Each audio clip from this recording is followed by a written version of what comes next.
할렐루야. 4월 13일 수요일 기통상 시작하겠습니다. 오늘 말씀 요한복음 18장 28절에서 38절의 내용입니다.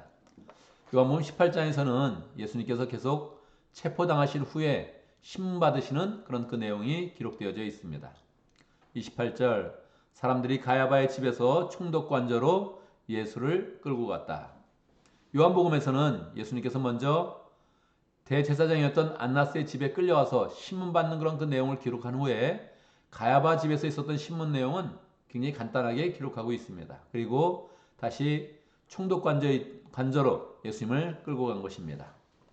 사실 한 줄로 굉장히 평온하게 기록되고 있지만 예수님을 대하는 그런 사람들의 그런 태도는 굉장히 폭력적이고 엄상궂은 그런 말과 폭력을 자꾸 행하면서 예수님을 때리고 채찍질을 하면서 예수님을 끌고 가고 있는 것이지요. 시간은 때는 이른 아침이었다 이야기하고 있습니다. 예수님은 밤에 체포되셔서 밤새도록 신문을 받으시고 시달리시고 그리고 이제 새벽을 맞이하고 있는 것입니다. 예수님을 빌라도 총독의 그런 관저로 그렇게 끌고 갔는데 사람들은 굉장히 가증스러운 그런 그 모습을 보이고 있습니다. 왜냐하면 유대인들이 총독 관저로 끌고 가서 막상 거기로 들어가지는 않는 것입니다. 이게 되게 웃긴 일이죠. 예수님을 빌라도의 그런 총독 관저로 끌고 갔는데 예수님을 인계만 하고 자기들은 거룩함을 유지하기 위해서 들어가지 않는다는 것입니다. 이게 얼마나 가증스럽습니까? 율법을 지키기 위해서 특별히 유월절 음식을 먹기 위해서 나는 이방인의 관저로 들어갈 수는 없다. 그래서 안 들어가는 겁니다. 거룩을 흉내내고 있는 것이죠. 그런데 실제로 거룩한 그런 분은 누구이십니까? 예수 그리스도이십니다. 예수님 옆에 있으면 거룩해지는 겁니다. 예수님을 만지고 있으면 거룩해지는 것입니다. 예수님의 말씀을 듣고 그 말씀을 마음에 받아들이면 반드시 거룩해지는 것입니다. 그런데 그 거룩의 실체이신 예수님을 옆에 두고 예수님은 끌고 가고 채찍질하고 험하게 다루면서 그러면서 거룩을 지키겠다고 지금 거기를 들어가지 못한다 이렇게 이야기하고 있는 것입니다. 너무너무 가증스러운 그런 그 모습이죠. 예수님이 인계돼서 빌라도가 예수님을 이제 만나는 것입니다.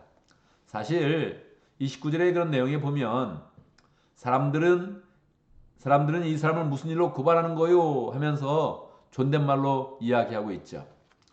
여러분 당대의 그런 고증을 살펴보면 빌라도의 그런 권세는 굉장히 강력했습니다.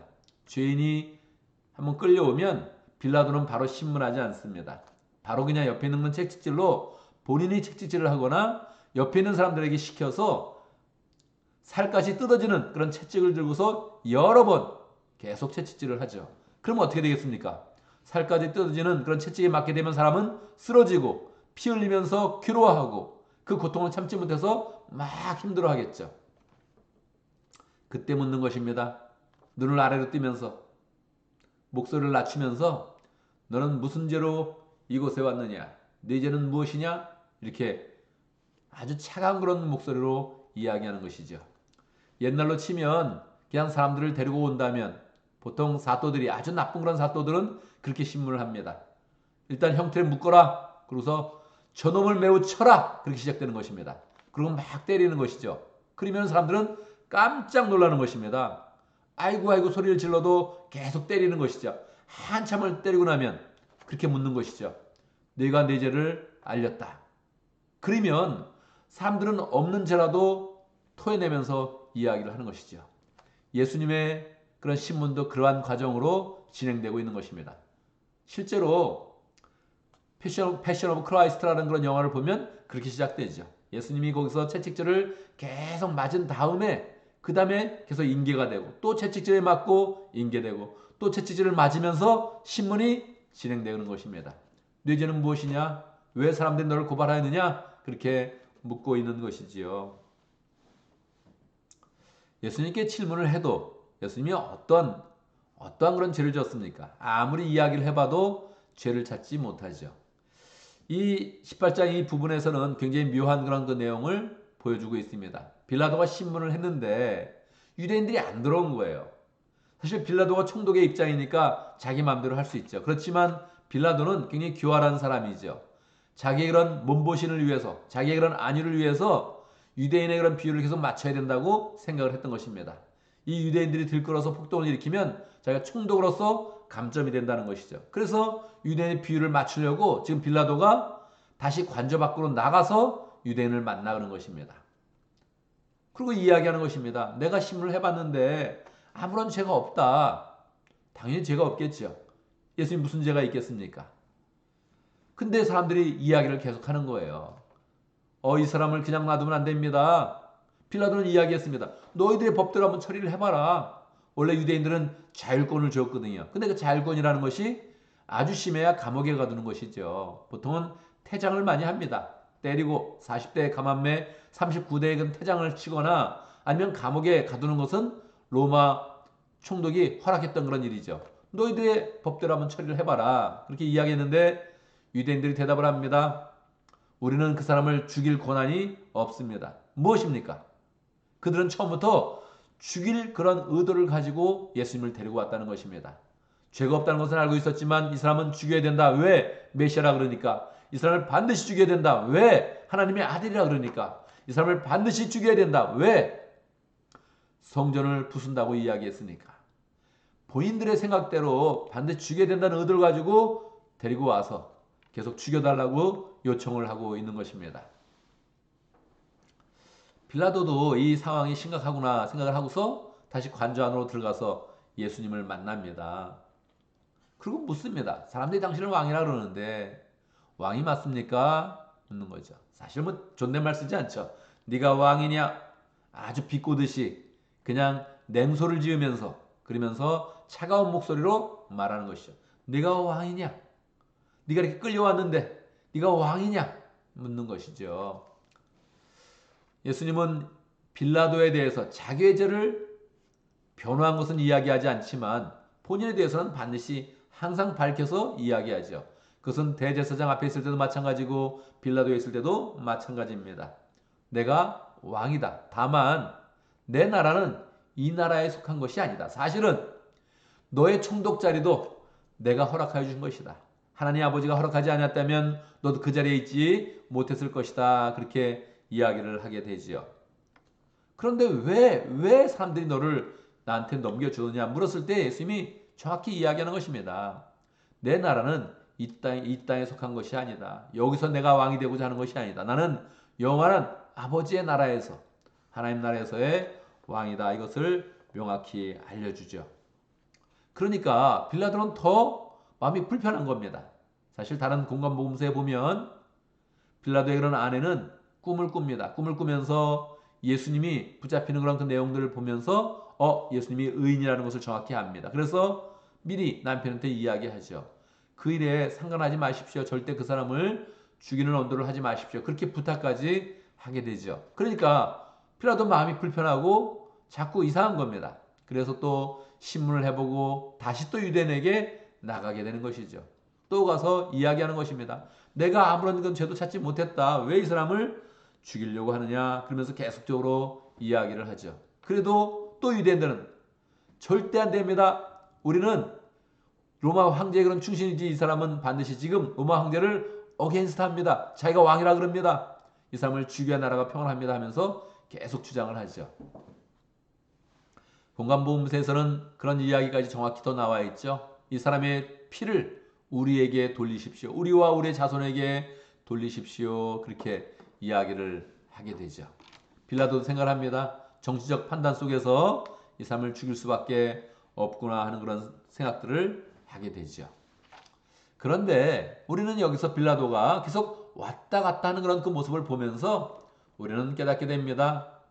빌라도는 자기가 신문한다고 생각을 하지만 또 유대인의 눈치를 보면서 왔다 갔다 하고 있는데 이거 참 재밌지 않습니까? 어디를 왔다 갔다 하고 있습니까? 예수님과 유대인 사이를 왔다 갔다 하는 것입니다. 예수님은 거룩이시오. 예수님은 진리시오. 예수님은 하나님의 나라입니다. 예수님께 붙어 있어야 되는데 예수님을 신문한답시고 예수님께 말을 하다가 예수님이 와인 것도 깨닫지 못하고 진리도 발견하지 못하고 그리고 자꾸 유대인에게 왔다 갔다 하는 것입니다. 이것이 인생의 그런 모습입니다. 이것이 세상 사람의 모습입니다. 예수님이 옆에 있는 줄도 알지 못하고 하나님의 교회가 옆에 있는 줄도 알지 못하고 예수님의 몸된 교회가 있는지도 알지 못하고 진리가 곳에 있는지도 알지 못하고 자꾸 왔다 갔다 하는 것입니다. 자기는 똑똑하다고 생각하고, 자기는 정치적인 판단이 옳다고 생각하고, 자기의 그런 결정이 자기를 위한다고 생각하고 왔다 갔다 하다가 사실은 사도신경이 이야기하는 것처럼 빌라도에게 고난을 받으사 그런 이야기를 듣게 되는 것이지요. 원래 빌라도에게 고난을 받았다는 것은 사실은 영어로 보면 언더 판시어스 파일럿 그렇게 이야기해서 빌라도 총독의 치세 아래서 뭐 그런 뜻입니다. 정확히는 빌라도로부터 고난을 받았다는 것은 아니죠. 고난은 분명히 유대인에게 받은 것이지요. 그런데 빌라도의 치세로부터 언더 판시어스 파일럿 그렇게 이야기한 것이니까 뭐 정확히 영어로 한다면 조금 더 그런 책임은 좀 더 모면할 수 있겠죠. 그렇지만 얼마나 불명예스럽습니까? 자기는 신문한다고 생각했는데 결국 책임자가 되어서 빌라도에게 고난을 받아서 빌라도에게 고난을 받아서 그런 이야기를 듣게 된 것입니다. 어떻게 그가 한나라에 들어갈 수 있겠습니까? 한나라에서 심판을 받을 때 어떻게 그걸 핑계를 댈 수 있겠습니까? 빌라도에게 고난을 받아서 많은 그런 성도들이 이야기하고 있는데 어떻게 그 책임을 회피할 수 있겠습니까?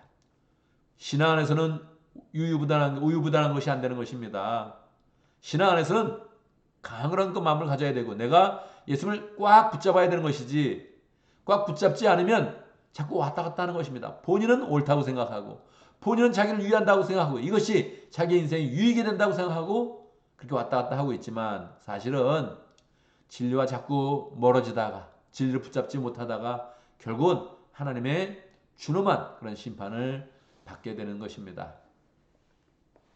우리는 이 말씀을 보면서 예수님께서 그 모든 그런 고난을 감내하시면서 한 걸음 한 걸음 십자가로 나가는 그런 그 모습을 보게 됩니다. 그것이 나를 위한 것이요, 우리를 위한 것이요, 세상의 죄를 위한 것이다 하는 것을 생각을 하면서 예수님의 고난을 깊이 묵상하고 그 모든 그런 발걸음을 통해서 우리의 죄가 없어졌으니 더 주님께 감사하고 주님을 사랑하고 언제든지 내가 주님께 붙어 있겠습니다.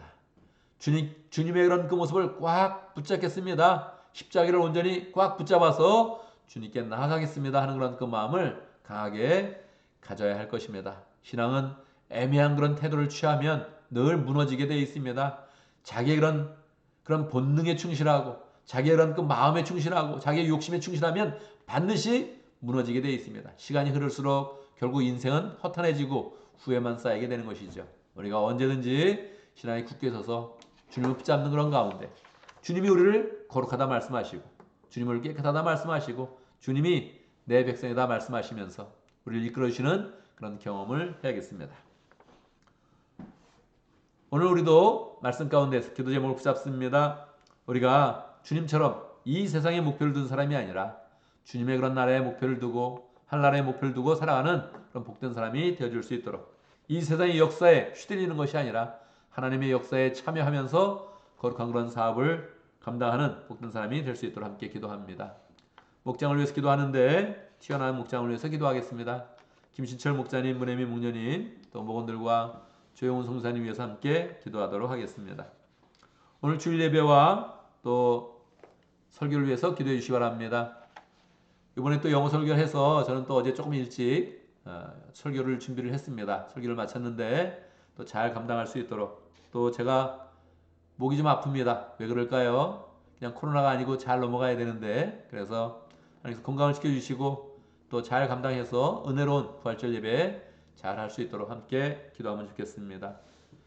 제가 먼저 기도하고 함께 기도하는 시간 갖도록 하겠습니다. 기도합니다. 우리 주님을 찬양합니다. 고난의 길을 담대하게 걸어가신 우리 주님을 찬양합니다. 주님이 그 길을 통해서 십자가를 지시고 우리의 모든 죄를 용서해 주셨는데 주님, 우리의 죄가 깨끗게 되는 것 감사하면서 주님의 그런 고난을 더 깊이 묵상하고 주님을 찬양하는 삶을 살 수 있도록 인도하여 주옵소서. 우리의 그런 삶 가운데서도 주님의 길을 따라가며 어려움이 있더라도 담대하게 나아가게 하시고 또 거룩하게 되어지고 다른 사람까지 거룩하게 하는 복된 삶을 잘 살아갈 수 있도록 인도하여 주시옵소서. 하나님 아버지, 우리에게 목장을 허락하신 것 감사합니다. 목장을 통해서 늘 주의 사랑과 은혜와 능력을 경험할 수 있도록 축복하여 주시옵소서. 튀어나온 목장에 김신철 목자님, 문혜민 목녀님 영적으로 육적으로 더 자녀를 잘 낳는 그런 가운데 믿음의 가족을 잘 세워갈 수 있도록 인도해 주시고 모일 때마다 주의 은혜와 사랑을 풍성히 나눌 수 있도록 역사하여 주옵소서. 가정 가운데 함께 하시고 삶 가운데 함께 하셔서 주의 복음의 능력이 풍성하게 임하도록 역사하여 주옵소서.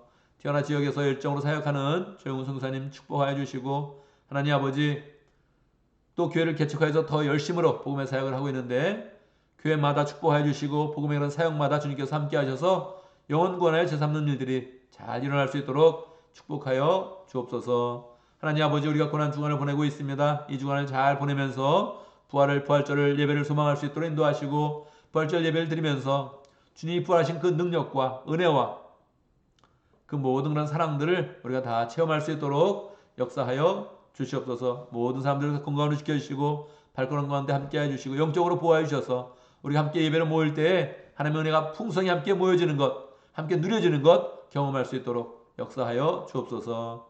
하나님 아버지, 우리가 고난 주간을 보내지만 우리의 그런 삶도 계속적으로 진행되고 있습니다. 모든 직장과 사업과 모든 가정의 일과 모든 우리의 일상생활 속에 함께 해주셔서 하나님 아버지 잘 감당할 수 있도록 인도하여 주시고 은혜롭게 감당할 수 있도록 역사하시고 주님이 주시는 힘과 능력으로 감당하여서 모든 일이 다 형통하고 평안하도록 역사하여 주옵소서. 예수님의 이름으로 기도드리옵나이다. 아멘.